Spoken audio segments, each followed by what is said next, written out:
Dominic Carl Manalo Roque, isang sulyap sa buhay at karera. Si Dominic Carl Manalo Roque, na mas kilala bilang Dominic Roque, ay isang tanyag na aktor sa Philippine TV na nag-umpisa ng kanyang karera sa showbiz noong 2010. Una siyang napanood bilang si Mark sa Habang May Buhay.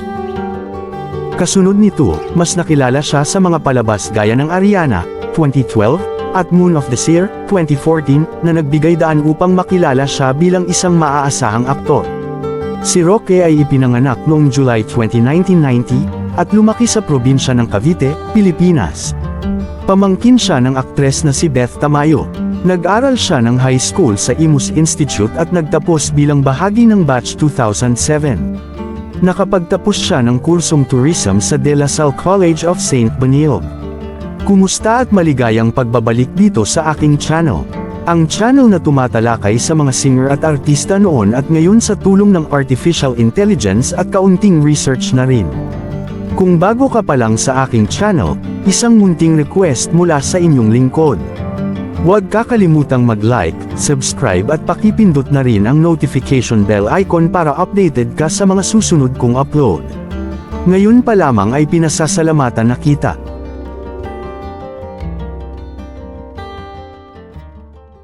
Relasyon kay Bea Alonzo. Si Dominic ay naging laman ng balita noong siya'y naugnay sa aktres na si Bea Alonzo. Ang kanilang relasyon ay naging opisyal noong 2021, at kalaunan ay nag-propose si Dominic noong July 2023.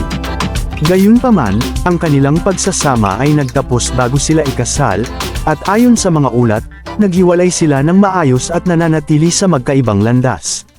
Mga kontrobersya at kasalukuyang relasyon kay Sue Ramirez. Noong May 31, 2024, naghain si Roque ng reklamo para sa kasong defamation at cyber libel sa Pasig Prosecutor's Office laban kay Christy Ferman.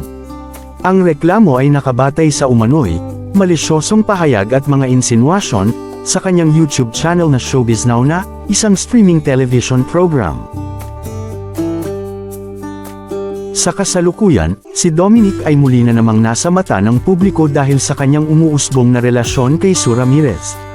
Nag-ugat ang espekulasyon nang makita ang dalawa na magkasamang nagbo-boating sa Siargao at isang viral video na nagpapakita ng kanilang kiss sa isang bar. Kinumpirma ni Sue na sila ay nagkikita at masaya sa isa't isa, ngunit hindi pa nila opisyal na inilalahad ang estado ng kanilang relasyon. Ang romansa na ito ay dumating matapos ang kani-kanilang breakup, si Dominic mula kay Bea, at si Sue mula kay Javi Benitez, na 5 taon niyang karelasyon.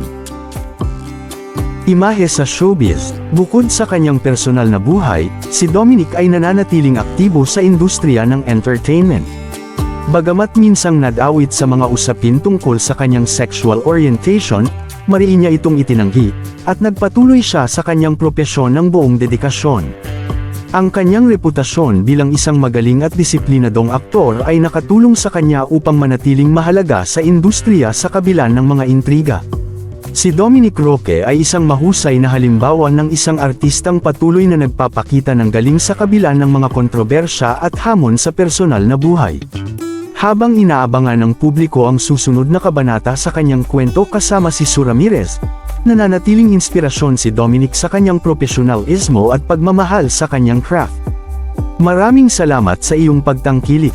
Huwag kakalimutang mag-like, subscribe at pakipindot na rin ang notification bell icon para updated ka sa mga bago kong content. Hanggang sa muli.